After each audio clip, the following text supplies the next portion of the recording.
Sir പറഞ്ഞല്ലോ ഈ enumeration form വീടുകളിൽ കൊണ്ടുവന്ന് തരികയാണ് ചെയ്യുക BLOമാർ എന്ന്. അങ്ങനെ BLOമാർ വീട്ടിലെത്തുമ്പോൾ വീട്ടിൽ ആളില്ലാതിരിക്കുന്ന ഒരു സ്ഥിതിയാണെങ്കിൽ എന്ത് ചെയ്യും? ഇലക്ഷൻ കമ്മീഷനുടെ നിർദ്ദേശം അനുസരിച്ചിട്ട് ആൾക്കാർ വീട്ടിലില്ലെങ്കിൽ വേറെ ആരെങ്കിലും അവരുടെ സീനിയർ ആയിട്ടുള്ള adult member of the family എന്നാണ് പറയുന്നത്, അവരുടെ ബന്ധുക്കളോ അവരുടെ റിലേറ്റീവ്സോ ആരെങ്കിലും ഉണ്ടെങ്കിലും മതി അവരത് ഫോം സൈൻ ചെയ്യാൻ വേണ്ടിയിട്ട്. പിന്നെ മറ്റൊരു കാര്യം, ആര് ഇല്ലാന്ന് വെക്കാം, വീട് പൂട്ടിയിട്ടുണ്ടെങ്കിൽ BLOമാരോട് നേരിട്ട് സംസാരിക്കാം. ഒരു BLO ആപ്പ് ഉണ്ട്, ആ ആപ്പ് വഴി കോൾ എ BLO എന്ന് പറഞ്ഞിട്ടുള്ള ഒരു ഓപ്ഷൻ ഉണ്ട്. അതുമൂലം ആ വോട്ടറുള്ള BLOക്ക് അവർ നേരിട്ട് സംസാരിക്കാം. നേരിട്ട് സംസാരിച്ചിട്ട് താങ്കൾക്ക് പറയാം, ഞാനിപ്പോൾ ഈ സ്ഥലത്താണുള്ളത്, എനിക്ക് നേരിട്ട് ബന്ധപ്പെടാം, അവിടെ കാണാൻ സാധിക്കത്തില്ല, എൻ്റെ ബന്ധുക്കൾ ആരും ഇല്ല ആ സ്ഥലത്ത് താങ്കൾ പോകുന്ന സമയത്തെന്ന് പറയുകയാണെങ്കിൽ അവർ വേറെ മാർഗം കണ്ടെത്തിയിട്ട് താങ്കളുടെ പ്രസൻസ് അവിടെ ഉണ്ടെന്നുള്ളത് അവിടെ ഉറപ്പുവരുത്തും. സോ താങ്കൾ നേരിട്ട് അവിടെ തന്നെ വേണം എന്ന് ഒരു നിർബന്ധമില്ല. അത് വേറെ മാർഗങ്ങളുണ്ട്. അത് നിങ്ങളെ സഹായിക്കാൻ വേണ്ടിയിട്ട് തന്നെ, എസ്പെഷ്യലി പ്രവാസികളുടെ സഹായിക്കാൻ വേണ്ടിയിട്ട് തന്നെയാണ് ഇങ്ങനെ ഒരു ഓപ്ഷൻ ഉള്ളത്.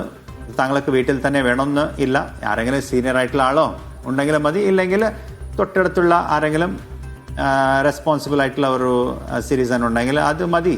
അത് വേറെ ഇതിലെ പ്രത്യേകമായിട്ട് ഒരു സംശയമൊന്നും വേണ്ട. യെസ്, ശരി. എന്തായാലും സാർ, ഞാൻ എൻ്റെ ഒരു സംശയം, എൻ്റെ ഒരു പേഴ്സണൽ ഡൗട്ടാണ്. ഞാൻ കഴിഞ്ഞ ഒരു 3-4 വർഷമായി ഇവിടെ കോഴിക്കോട് ഓഫീസിനടുത്ത് താമസിക്കുകയാണ്. എൻ്റെ വീട് കണ്ണൂരാണ്. അവിടെ വീട് പൂട്ടിക്കിടക്കുകയാണ്, വീട്ടിൽ ആരുമില്ല. കുറെ നാളുകളായിട്ട് ഞങ്ങൾ വല്ലപ്പോഴും അവിടെ പോവുകയാണ് ചെയ്യുന്നത്. അപ്പോൾ അവിടെ ഈ പറയുന്നത് പോലെ 3 തവണ BLOമാരെത്തുമ്പോൾ ഞങ്ങളെ ബന്ധപ്പെടാൻ കഴിയണമെന്നില്ല, കാണാൻ കഴിയണമെന്നില്ല, ഈ എന്യൂമറേഷൻ ഫോം എനിക്ക് പേഴ്സണൽ കൈപ്പറ്റാൻ കഴിയണമെന്നില്ല. അപ്പോൾ ഞാൻ എന്ത് ചെയ്യണം? സാറി പറഞ്ഞതുപോലെ BLOയെ നേരിട്ട് കോൺടാക്ട് ചെയ്യുകയാണോ വേണ്ടത്, അതോ ഓൺലൈനായി അപേക്ഷിക്കണോ? താങ്കളുടെ വോട്ട് എവിടെയാണുള്ളത്? കണ്ണൂരാണ്.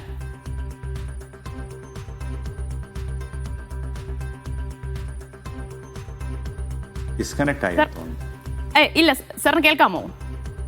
വോയിസ് ഇടയ്ക്ക് ഡിസ്കണക്ട് ആയി. ഇപ്പൊ കേൾക്കാം. യെസ്, കണ്ണൂർ ഡിസ്ട്രിക്റ്റിലാണ്, ബട്ട് സ്റ്റിൽ ഇപ്പോൾ ജോലി ചെയ്യുന്നത് കോഴിക്കോട് ആയതുകൊണ്ട് ഇവിടെയാണുള്ളത്. ഓക്കെ, ശരി. പിന്നെ വീട്ടിൽ ആരുമില്ല അല്ലേ? വീട്ടിൽ ആരുമില്ല, വീട് പൂട്ടിക്കടിക്കാൻ. ഒരുപോലെ എന്റെ ഇതേ ഒരു അവസ്ഥ ഒരുപാട് പേർക്കുണ്ടാകും. ഓക്കെ. സോ താങ്കൾക്ക് 2 ഓപ്ഷനാണുള്ളത്. ആദ്യത്തെ ഓപ്ഷൻ എന്ന് പറയുന്നത്, താങ്കൾക്ക് നാളെ മുതൽ ഈ എന്യൂമറേഷൻ ഫോം ഓൺലൈനായിട്ട് ഫിൽ ചെയ്തിട്ട് തിരിച്ചയക്കാം. അതാണ് ഫസ്റ്റ് ഓപ്ഷൻ. രണ്ടാമത്തെ ഓപ്ഷൻ എന്ന് പറയുന്നത്, താങ്കളുടെ വീട്ടിലെ തൊട്ടടുത്തുള്ള ആരെങ്കിലും ഒരു അയൽവാസികൾ ആരെങ്കിലും ഉണ്ടാവുമല്ലോ? Yes, sure. ഉണ്ടോ? ഉണ്ട്, തീർച്ചയായും ഉണ്ടല്ലോ. സോ BLOയോട് താങ്കൾക്ക് നേരിട്ട് സംസാരിക്കാം. BLOയോട് സംസാരിച്ചിട്ട് താങ്കൾ കോഴിക്കോടിലാണുള്ളത്, താങ്കൾക്ക് അങ്ങോട്ട് വരാൻ സാധിക്കത്തില്ല എന്ന് കൃത്യമായിട്ട് താങ്കൾ പറയുവാണെങ്കിൽ അവിടെ തൊട്ടടുത്തുള്ള അയൽവാസികൾ താങ്കളുടെ പ്രസൻസ് ആ വീട്ടിൽ തന്നെ ഉണ്ടെന്നുള്ളത് അത് ബോധ്യപ്പെടുത്താൽ മതി. വേറെ അതിലെ പ്രയാസങ്ങളൊന്നും ഉണ്ടാവില്ല.